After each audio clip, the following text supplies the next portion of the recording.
अहमदु नसल्ली अला रसूलिल करीम अम्मा बाद फ़ाऊज़ु बिल्लाहि मिनश शैतानिर रजीम बिस्मिल्लाहिर रहमानिर रहीम रब्बि इश्रह ली सदरी व यस्सिर ली अमरी वहलुल उक़दतम मिन लिसानी यफ़क़हू क़ौली। अस्सलामु अलैकुम वरहमतुल्लाहि वबरकातुहू। हम अभी सूरह यूनुस की आयत नंबर हमने कवर की थी 92 तक अल्हम्दुलिल्लाह। अब हम मज़ीद आगे बढ़ते हैं और कल की वीडियो के लिए मैं थोड़ी सी माफ़ी चाहूँगी कि कल थोड़ा सा बहुत ज़्यादा डिस्टर्बेंस हो रहा था कमरे में, बार बार आना जाना, ये सब उसकी वजह से कई बार है ना वीडियो में खलल रहा, तो उसके लिए मैं माफ़ी चाहती हूँ। कई बार ऐसा हो जाता है, ठीक है, तो उसके लिए माजरत। और अब मैं आगे मज़ीद स्टार्ट करती हूँ। औज़ु बिल्लाहि मिनश शैतानिर रजीम बिस्मिल्लाहिर रहमानिर रहीम। और हमने इसराइल की औलाद को बहुत अच्छा रहने का ठिकाना दिया और हमने उन्हें मज़ेदार चीज़ें खाने के लिए अता की, तो उन्होंने इख्तलाफ नहीं किया, यहाँ तक कि उनके पास इल्म पहुँच गया। तय बात है कि आपका रब उनके बीच क़यामत के दिन उन बातों में फ़ैसला कर देगा जिन बातों में वे इख्तलाफ करते थे। ये क्या चीज़ है? मतलब बनी इसराइल को अल्लाह ताला ने हर चीज़ की नेमतें दी, हर चीज़ के फल फ्रूट, मतलब सलवा और मन और सलवा नाजिल किया, मतलब जन्नत से तैयार खाने और ये सब। तो और इसके अलावा भी जैसे उनकी पूरी नस्लों में नबी और रसूलों को बना के भेजा। तो जब उनको नेमतें दी जा रही थी तब तक तो ठीक था, फिर जब उनको इल्म दिया अल्लाह ताला ने और जब कायदे कानून और गुनाहों से बचने की सब बताई, तब फिर उन्होंने कुछ चीज़ों में इख्तलाफ कर लिया, ठीक है। तो ये चीज़ अल्लाह ताला बता रहे हैं कि मैं मैदान हश्र में इसका फ़ैसला करूँगा, वल्लाहु आलम। फिर अगर आप उसकी तरफ से शक में हो जिसको हमने आपकी तरफ भेजा है, तो आप उन लोगों से पूछिए जो आपसे पहले की किताबों को पढ़ते हैं। बेशक आपके पास आपके रब की तरफ से सच्ची किताब आई है, आप कभी भी शक करने वालों में से न हो और न उन लोगों में से हो जिन्होंने अल्लाह ताला की आयतों को झुठलाया, तो आप घाटे पाने वालों में से हो जाएंगे। बेशक जिन लोगों के बारे में आपके रब की बातें साबित हो चुकी है वे ईमान न लाएंगे। जब फ़िरौन डूब गया तो उसकी मौत का बहुत से लोगों को यकीन नहीं आता था, है ना, क्योंकि वो था ही, मतलब वो बहुत उसको काफ़ी चीज़ों का मतलब इख्तियार था, 7 बर्रे आज़म में मिल्कियत थी और कहा जाता है कि वो अपने आप को मतलब रब कहता था। आप सोच लो कि उसके पास कितनी हर चीज़ की ताकत थी, हर चीज़ की मतलब सलाहियतें थी। तो लोगों को एकदम से यकीन नहीं आया कि भाई ये मर गया है क्या, मर चुका है क्या। तो अल्लाह ताला ने फिर क्या कहा, समुद्र को हुक्म दिया, दरिया जहाँ जिसमें डूब गया था, कि उसकी लाश किनारे पर फेंक दें। तो जिसको फिर सब ने देखा और मशहूर है कि आज भी इलास मिस्र के अजायब घर में महफूज है। और मैंने अभी इस वीडियो से पहले आपको काफ़ी सारी वीडियो भेजी है जिसमें फ़िरौन की लाश का दिखाया जा रहा है तज़किरा, कुछ डिटेल है सालेह अलैहिस्सलाम की कौम का, लूत अलैहिस्सलाम की कौम का। तो वो सब मैंने यूट्यूब पे आपको भेजे हैं और आप खुद भी चेक करके देख सकते हैं, ठीक है। तो चाहे उसके पास सभी दलील पहुंच जाए, जब तक वे दुखदाई अजाब को न देख लें, वे लोग इस टाइप के लोग हैं। इसलिए कोई बस्ती ईमान नहीं लाई कि ईमान लाना उनके लिए फ़ायदेमंद होता, सिवाय यूनुस की कौम के। एक सिर्फ यूनुस अलैहिस्सलाम की कौम ऐसी है जो अजाब को देखते ही अपना मतलब तौबा कर ली थी, उन्होंने दिल में मगफिरत कर ली थी। तो जब वे ईमान ले आए तो हमने अपमान का अजाब दुनियावी ज़िंदगी में उनसे हटा दिया और उनको एक वक्त तक सुख भोगने का भी मौका दिया, ठीक है। तो इस तरीके से अस्तगफिरुल्लाह का बहुत ही बड़ी फजीलत है। और अस्तगफिरुल्लाह सिर्फ कहने तक ही नहीं, हमें उसको नीयत से करनी है। ऐसा नहीं, कुछ लोग सोचते होंगे कि हम तो हज़ारों बार पढ़ लेते हैं पर कुछ फ़र्क नहीं पड़ा। तो सिर्फ बोलने से नहीं होगा। अस्तगफिरुल्लाह का मतलब ये है कि अस्तगफिरुल्लाह पढ़ें भी और अपने मन में अपने गुनाहों को माफ़ करने के लिए उसके लिए दिल से रोएं भी, अल्लाह के सामने रुजू भी हैं होएं और नियत भी करें कि आगे ऐसा गुनाह हमसे वापस न बरपा हो। जो जाहिलाना दौर में हमसे हो गया वो हो गया, अब आइंदा से न हो और हम मरते दम तक ईमान पे रहें, मुकम्मल रहें, इब्लिस के वसवसों से बचते रहें। तो ये सारी रोज़ाना की दुआएं जो हमें करते रहनी है, ताकि दुआ ही मोमिन का हथियार है। दुआओं से ही हम बच सकते हैं, ठीक है, क्योंकि दुआ करेंगे तो अल्लाह ताला हम पे रहमत डाल देगा और रहमत डाल देगा तो बेशक हम इब्लिस के वसवसों से बचते रहेंगे। तो और अगर आपका रब चाहता तो सारी धरती के सभी लोग ईमान ले आते। तो क्या आप लोगों को मजबूर कर सकते हैं यहाँ तक कि वह मोमिन ही हो जाए?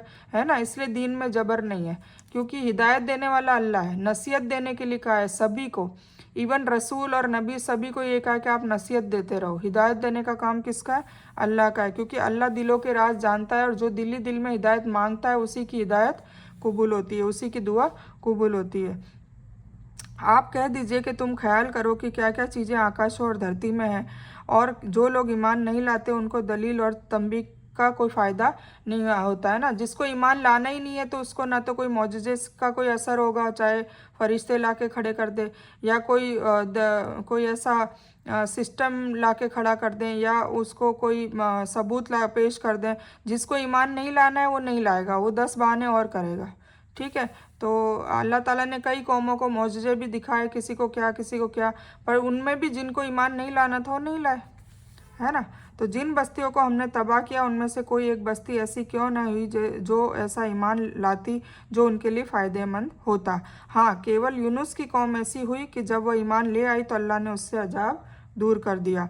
लेकिन अल्लाह ने ऐसा नहीं चाहा, क्योंकि यह उसकी योजना और मर्जी के खिलाफ है, जिसको पूरी तरह से वही जानता है। यह इसलिए फरमाया कि नबी करीम सल्लल्लाहु अलैहि वसल्लम की बड़ी ख्वाहिश होती थी कि सब के सब मुसलमान हो जाए, है ना। हुजूर पाक सल्लल्लाहु अलैहि वसल्लम की हमेशा से ये ख्वाहिश होती थी कि सारे के सारे मुसलमान हो जाए, सबके ऊपर से अल्लाह का जो अजाब है, जहन्नम का अजाब है, वो हट जाए।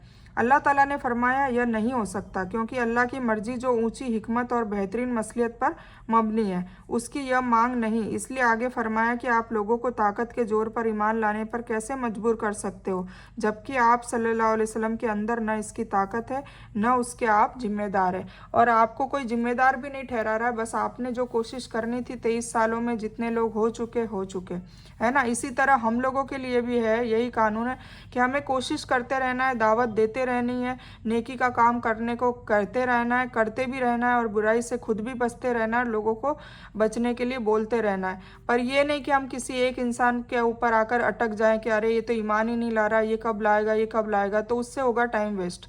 क्योंकि अल्लाह ने अगर उसके लिए सोचा होगा तो वो खुद ब खुद आ जाएगा। हमारा काम ये है कि हम उस एक बंदे को ज़्यादा से ज़्यादा 3 बार दावत दे के हम उसके सामने से हट जाएं, फिर हम आगे बढ़ते रहें। ठीक है, इसी तरह हमारा चलता रहेगा कारवा, और उसमें से कई लोग ईमान लेकर आएंगे, कई लोग चले जाएंगे, कई लोग रुकावट वाले भी होंगे, कई लोग साजिशें वाले होंगे, कई लोग परेशान करेंगे, कई लोग हमारी मदद करेंगे। तो अच्छे और बुरे हर टाइप के लोग हमें मिलते रहेंगे, और ये एक ट्रेन की तरह मुसाफिर खाना एक हमारा ट्रैवल है, एक हमारा सफ़र है जो हमारे मरते दम तक हमारे साथ चलता रहेगा। ठीक है, तो उस पे आके किसी भी दुखदाई घटना पे आके अटक न जाए कि भाई अब ये बंदा ईमान नहीं ला रहा है तो अब इसके पीछे ही पड़ जाए। पीछे नहीं पड़ना है, चाहे वो घर वाला क्यों ना हो, चाहे वो बाहर वाला क्यों ना हो। ठीक है, तो ये भी सलाह हुजूर पाक सल्लल्लाहु अलैहि वसल्लम को जो दी जा रही है वो हमें भी इनडायरेक्टली बताई जा रही है कि हमें भी ऐसा ही करना है कि जब हम दावत का काम शुरू करते हैं तो हम अपने घर वालों के लिए पहले पीछे पड़ते हैं। पीछे पड़ना है, बेशक घर वालों की फ़िक्र सबसे पहले होनी चाहिए, पर उनको 1 बार 2 बार 3 बार उनको बता दिया जाए, उनका क्लियर कर दिया जाए, उसके बावजूद भी वो अपने रूल को नहीं तोड़ना चाहते, या सारा इल्म नहीं समझना भी नहीं चाहते, या ईमान को नहीं लाना चाहते, तो उनको उनके हाल पर छोड़ दें।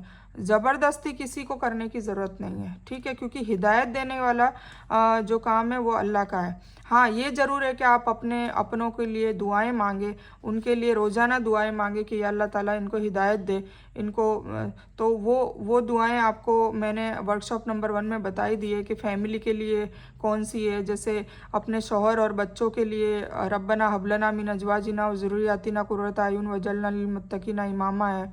खुद के लिए रब्बना आतिना फिद दुनिया हसनतम व फिल आखिरति हसनतम व क़िना अज़ाबन नार है, और माँ बाप के लिए रब्बिरहमुमा कमा रब्बयानी सगीरा है ना। और खुद में कोई जैसे दावत में या किसी भी काम में कोई मुश्किलात आ रही है तो रब्बना आतिना मिन लदुनका रहमतम वही लना मिन अमरिना रशदा है।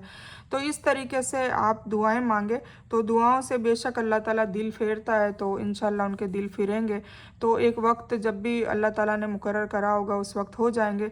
तो अपने आप में गमगीन भी ना हो और दुखी भी ना हो और कोशिश करते रहें, ठीक है, पर पीछे किसी के ना पड़े, बिल्कुल ना पड़ें। ज़्यादा पीछे पड़ेंगे तो या तो वो शख्स आपको किनारा कर देगा, आपसे दूर भागेगा, है ना। तो इस तरह और नाउज़ुबिल्ला कुरान शरीफ से भी मतलब दूर भागने की कोशिश करते हैं, जा खासकर बच्चे। तो हमें उनके पीछे नहीं पड़ना है, बस 24 घंटे में हंसते खेलते हंसी मजाक में बस एक दो दावत के पॉइंट उनके दिमाग में डाल देने, तो असर होता है, देखो धीरे धीरे होता है। ज़बरदस्ती नहीं करनी, ज़बरदस्ती करेंगे तो बिल्कुल किनारा कर देंगे। इससे बेटर है कि वो हमारे साथ बैठें, हंसी मजाक करें, उन्हें अच्छा लगे कि नहीं भाई मम्मी पापा के पास बैठें। अगर हम जब देखो तब बच्चों के सामने बस दीन दीन दीन की बातें करेंगे तो हमारे पास बैठना बंद कर देंगे। मैं आप लोगों को इसलिए बता रही हूँ कि हर माँ की इच्छा यही होती है, ज़्यादातर यही होती है, हर लेडी ये सोचती है कि मेरे बच्चे दीनदार हो जाएं, ठीक है। तो बस धीरे धीरे करें और अल्लाह से दुआएं मांगे, अल्लाह ताला बिल्कुल बेशक दुआएं कबूल करता है। तो क्या वे लोग सिर्फ उन लोगों की सी घटनाओं का इंतज़ार कर रहे हैं जो उनसे पहले गुजर चुकी है? आप कह दीजिए कि ठीक है, तो तुम इंतज़ार में रहो, मैं भी तुम्हारे साथ इंतज़ार करने वालों में से हूँ। फिर हम अपने पैगंबरों को और ईमान लाने वालों को बचा लेते हैं। इसी तरह हमारे हक में है कि हम ईमान वालों को नजात दिया करते हैं ना। आपने अभी तक सुना कि जितनी भी कौमें, आगे भी आएगा कुरान में कि जितनी भी कौमों को सज़ा दी थी, जैसे कौमें मूसा अलैहिस्सलाम की जो थी, मतलब फ़िरौन की जो लश्कर था, और अपने लूत अलैहिस्सलाम की समुद, मतलब सब में से जो नेक थे, अमन वाले नूह अलैहिस्सलाम को, जो नेक ईमान वाले थे, उनको कश्ती में बैठने को कहा, और बाकी फिर कश्ती के अलावा पूरी दुनिया को ही तबाह कर दिया, सबको समुद्र में डुबा दिया, और नए सरे से उन लोगों की फिर नस्ल चालू हुई। तो इस तरीके से जो ईमान लाने वाले हैं और बेशक उनके साथ जो दावत देने वाले लोग हैं, जैसे अभी तो नबी का दौर नहीं है, रसूल सल्लल्लाहु अलैहि वसल्लम आखिरी रसूल थे, तो उनके बाद अब भी जो दावत का काम करते हैं या जो अल्लाह ताला की राह में किसी न किसी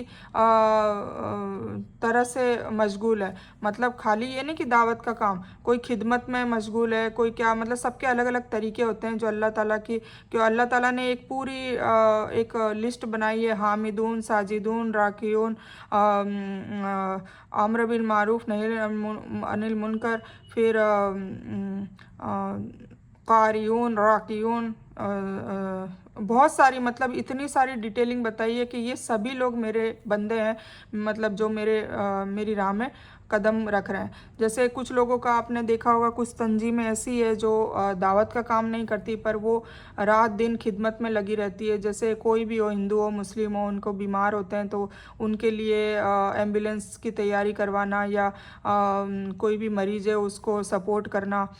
कुछ तंजीमें ऐसी है जो बच्चों की पढ़ाई के ऊपर लगी हुई है कि बच्चों को प्रोग्रेस कैसे करवाना। कुछ तंजीमें ऐसी है जो बेवा और जो लाचार औरतें हैं, जो जिनके शौहर नहीं है, तलाकशुदा है भी है और बेवा भी है जिनके शौहर नहीं है और उनके बच्चे भी हैं, तो उनका कैसे पालन पोषण करना और उनको कैसे रोज़गार दिलाना, उस पे लगी हुई है ना। तो कुछ लोग ऐसे हैं जो नेकी के काम को जो लोग करते हैं उनको प्रोग्रेस में, उनके सपोर्ट में और उनको ताकत देने में और उसमें लगे रहते हैं, मतलब वो सपोर्ट का काम करते हैं।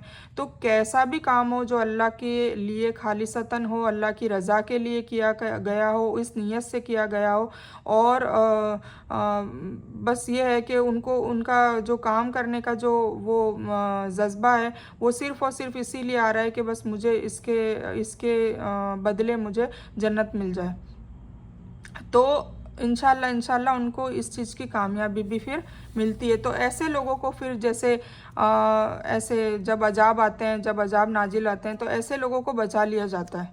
आपने कई बार सुना होगा कि सुनामी आ गई, भूकंप आ गया, कुछ आ गया, उसमें 2 लोग 3 लोग बच गए, बाकी सब हलाक हो गए। तो ये सब चीज़ें अल्लाह की मसलियत है ना। तो हम किसी के बारे में कोई भी प्रेडिक्शन नहीं कर सकते, ना जजमेंट दे सकते। हमें कभी भी कोई जैसे किसी का गेटअप देख के, और हाँ हम पॉजिटिव ज़रूर सोचें पर नेगेटिव कभी ना सोचें, क्योंकि हमें नहीं पता, कोई अगर किसी भी भेष में और वो अल्लाह का वली भी हो सकता है, वो अल्लाह के बहुत नज़दीक भी हो सकता है। तो हमें कभी भी इस चीज़ों से तो हमें दूर ज़रूर रहना चाहिए कि हमें किसी के लिए भी गलत गुमान नहीं करना है कि ये देखो बड़ी आलिमा बनती है, या ऐसे कई बार प्रिडिक्शन कर लेते हैं लोग के इतना कुछ होते हुए भी देखो इसने ये काम कर लिया, ये करना। देखो कभी ना कभी किसी ना किसी चीज़ की वजह से, किसी कारण की वजह से वो गुनाह या काम उन लोगों से हो जाते हैं। सभी इंसान है, सभी इंसान है, इवन अम्बियाओं से भी गलतियां हो चुकी है नाउजुबिल्ला, तो होती थी। तो क्या इंसान देखो सभी है और इंसान से गलती हो जाती है, इसका मतलब ये नहीं कि जो लोग हैं वो उन मतलब ताक में बैठे रहे और राह देख के बैठे रहे कि बस अब हम ये गलती नहीं करना चाहिए, बाकी सबको करना तो सर्टिफिकेट लेकर आए। ऐसा नहीं है, गलती तो किसी से भी नहीं होनी चाहिए ना। तो हमें बस ये है कि मेरा इतना सब कुछ समझाने का मकसद ये है कि हमें 2-3 आदतें तो हर बंदे में होनी चाहिए कि कभी कोई इंसान गलत काम कर ले, गलती से कर ले, तो उसको बहुतान लगाने की जगह उसके लिए अच्छा गुमान रखे कि कहीं ना कहीं उसकी मजबूरी रही होगी। और अगर वो ख़ास अपना है तो उसको पर्दे में मतलब अकेले में उसको समझाने की कोशिश करें, उसकी इस्लाह की कोशिश करें। और हमें कोई भी अल्लाह ताला की रज़ा के लिए जो भी हम काम करते हो वो छुपे में भी करें और दिखा कर भी करें। छुपे में करना भी ज़रूरी है क्योंकि कुछ ऐसे काम होने चाहिए जो सिर्फ आपको और अल्लाह को पता हो, जो आपने नेक काम किए हो, और जिसका पर्दा सिर्फ मैदान हशर में अल्लाह ताला खोले कि इस बंदे ने, इस बंदी ने ये काम मेरी रज़ा के लिए किए और इसने ये काम अपने बाएं हाथ को भी नहीं बताया, ये काम मतलब ये इसको पता है या मेरे को पता है। तो ऐसे कामों की जजा अल्लाह बहुत बढ़ चढ़ कर देगा इंशाल्लाह।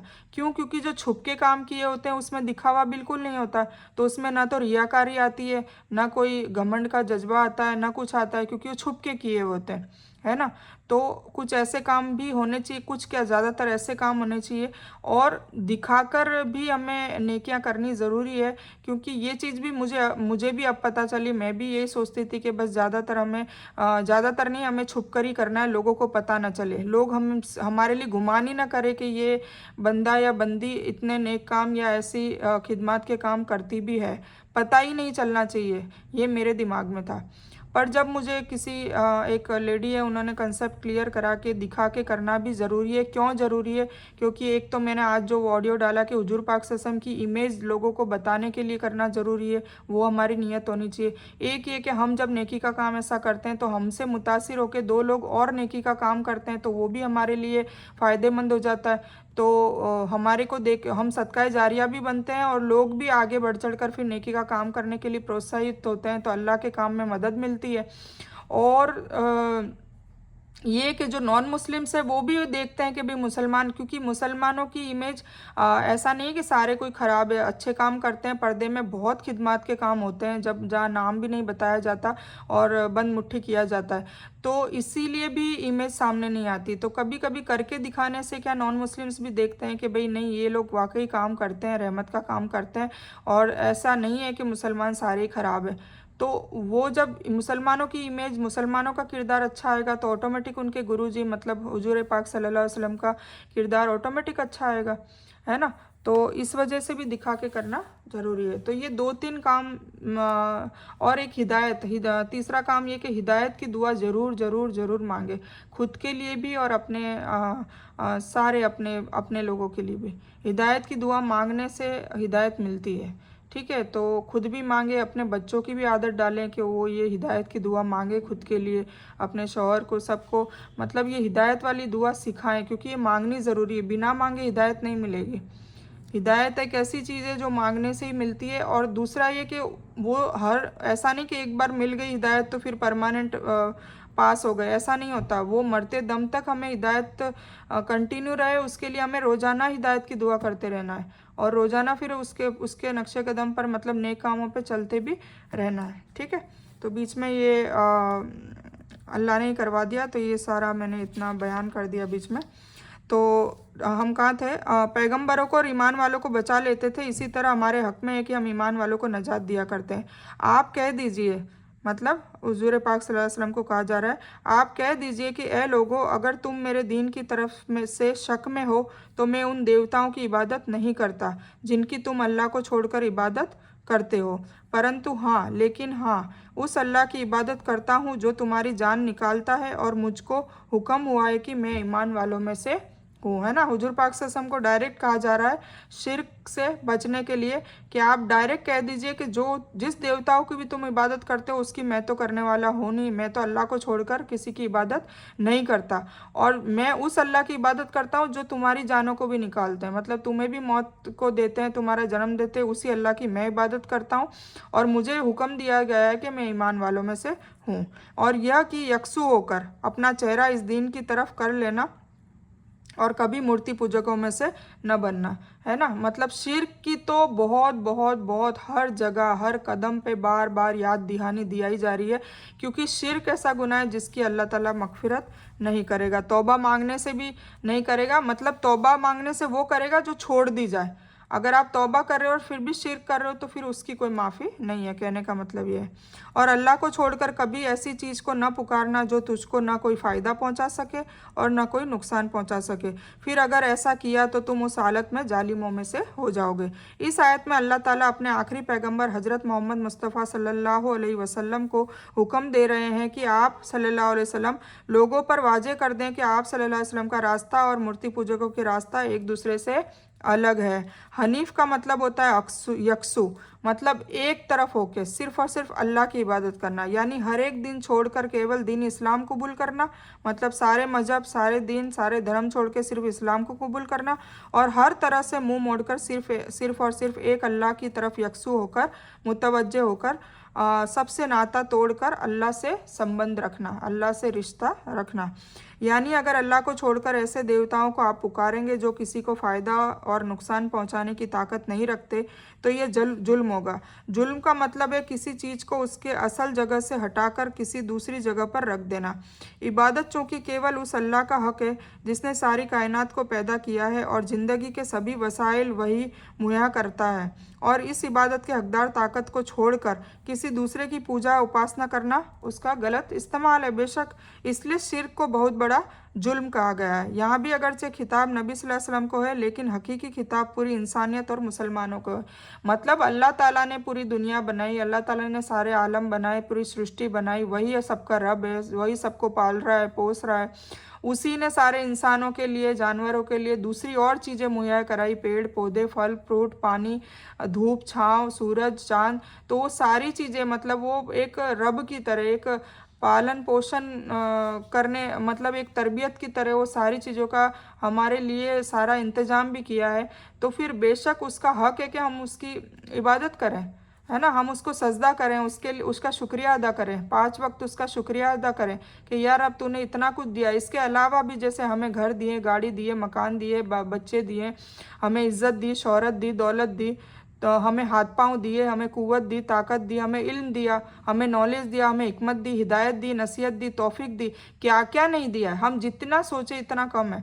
फिर हमें अशरफुल मखलूक़ात मतलब इंसान बनाया, जानवर छोड़कर हमें इंसान बनाया, सबसे अच्छी मखलूक में बनाया। फिर हमें सारी उम्मतों में से सबसे बेस्ट उम्मत हुजूर पाक सल्लल्लाहु अलैहि वसल्लम की उम्मत जो रसूलों के सरदार हैं हुजूर पाक सल्लल्लाहु अलैहि वसल्लम की उम्मत में से हमको बनाया। तो ये कितनी बड़ी बात है। और फिर इतने दज्जाली दौर में इतने फितने के दौर में हम कुरान पाक को पढ़ रहे हैं, तो ये भी एक बहुत बड़ी नेमत है। इस चीज़ को हल्के में ना लें आप लोग। अभी इस वक्त में कुरान सुन रहे हैं बहुत बड़ी बात है, क्योंकि अभी जो फितना है दज्जाल चल रहा है, अभी हर कोई मतलब ईमानदार से ईमानदार लोग भी अपने कुरान से और नमाजों से दूर जा रहे हैं, फितने में आ रहे हैं। तो हम अभी इस दौर में भी कुरान को सुन रहे हैं और सुना रहे हैं, तो ये बहुत बड़ी बात है।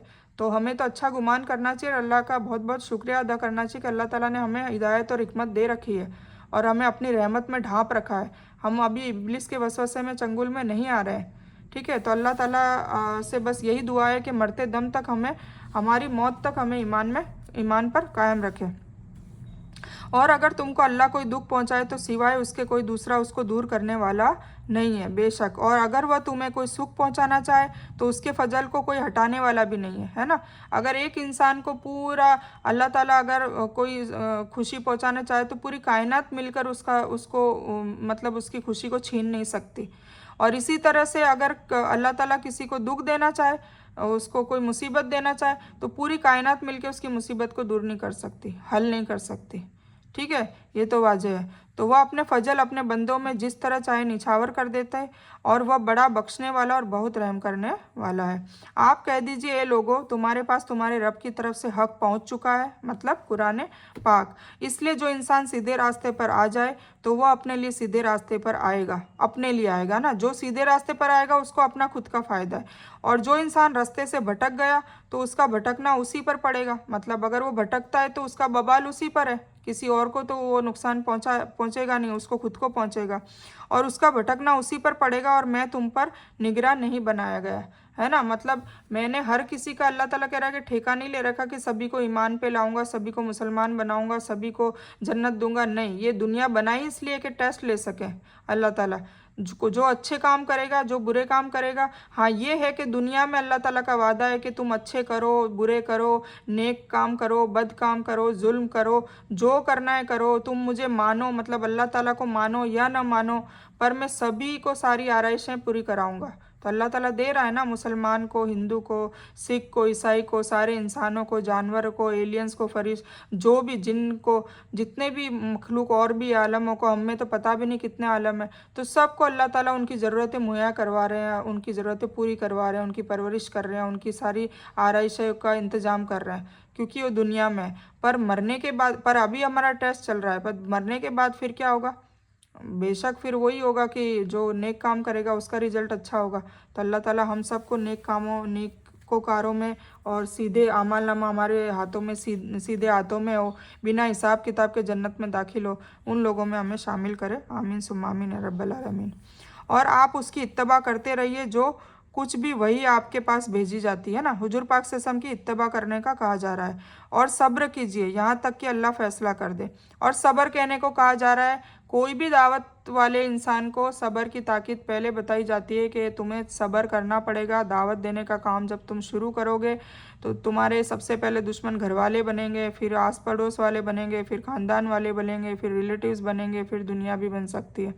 तो उसके लिए तुम्हें क्या करना है? तुम्हें बस अल्लाह की डोर को थामे रखना है, बढ़ते रहना है। कुछ लोग ऐसे भी होंगे जो तुम्हें फिर धीरे धीरे धीरे तुम्हारा साथ देंगे, सपोर्ट देंगे, तुमसे मोहब्बत करेंगे, है ना। पर शुरू में तो तुम्हें परेशानियों का जो है वो मज़ा चखना ही पड़ेगा, ठीक है। तो बस यही है कि जब हम हक़ की बात करेंगे तब हमें सब्र करना ही पड़ेगा, क्योंकि जब हक़ की बात करने आते हैं तब रुकावटें आती है और दुश्मनियाँ बढ़ती है, ठीक है।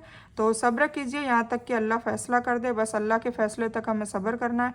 और वह सभी हाकिमों से बेहतर हाकिम है, क्योंकि हुकूमत किसकी चलेगी? सिर्फ़ और सिर्फ अल्लाह रब्बुल इज़्ज़त की। अल्हम्दुलिल्लाह, अल्हम्दुलिल्लाह, हमने आज सूरह यूनुस को कवर कर लिया है। सूरह यूनुस मुकम्मल हो चुकी है। इसका मैं जो खुलासा है इंशाल्लाह कल बयान करूँगी, क्योंकि अलग से बयान करेंगे तो बहुत अच्छा रहेगा। तो मैं इंशाल्लाह अलग से आपको सूरह यूनुस का खुलासा करूँगी, और उसके बाद फिर हम लेंगे सूरत हूद।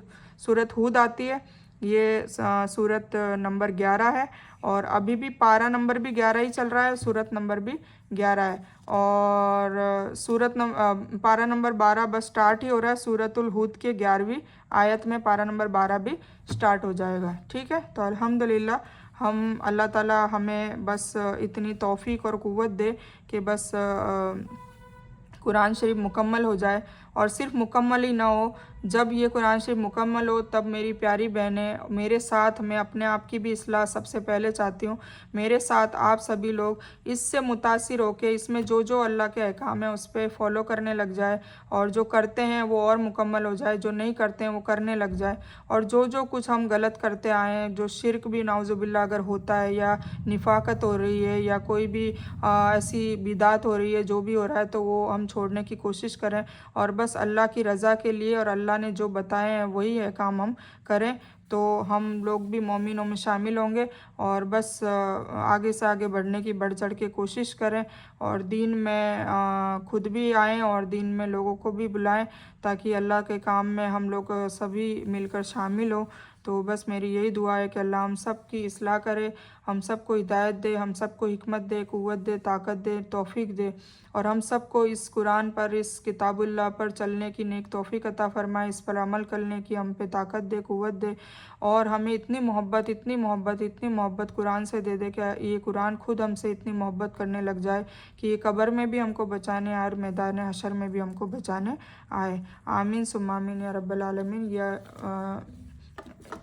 बयान को मैं अब यहीं पर मुकम्मल करती हूँ। इस बयान में कुछ भी दीन की अच्छी और हक बात आई है वो सिर्फ़ और सिर्फ अल्लाह की तरफ से है, और बुरी या गलत बात जो गलती से या जज्बात में आकर मेरे मुंह से कुछ भी गलत वर्ड या कोई बात निकल गई हो तो वो मेरी तरफ से है, और इस गलती के लिए मैं अल्लाह अज्ज वजल से और आप सभी लोगों से माफ़ी की तलबगार हूँ। मैं कोई आलिमा नहीं हूँ, मैं सिर्फ तालिब इल्म हूँ। अल्लाह मेरी कोशिश से आप सभी को नफ़े व बख्श इल्म पहुँचाए और मैं आप सभी लोगों की हिदायत और हिकमत में सदका जारिया बनूँ, बस मेरी यही तमन्ना है। आमीन सुम्मा आमीन या रब्बल आलमीन। रब्बना आतिना मिन लदुनका रहमतन व हय्यि लना मिन अमरिना रशदा। अल्लाहुम्मा सल्लि अला मुहम्मद व अला आलि मुहम्मद कमा सल्लैता अला इब्राहीम व अला आलि इब्राहीम इन्नका हमीदुम मजीद। अल्लाहुम्मा बारिक अला मुहम्मद व अला आलि मुहम्मद कमा बारकता अला इब्राहीम व अला आलि इब्राहीम इन्नका हमीदुम मजीद। व आखिरु दावाना अनिल हम्दुलिल्लाहि रब्बिल आलमीन।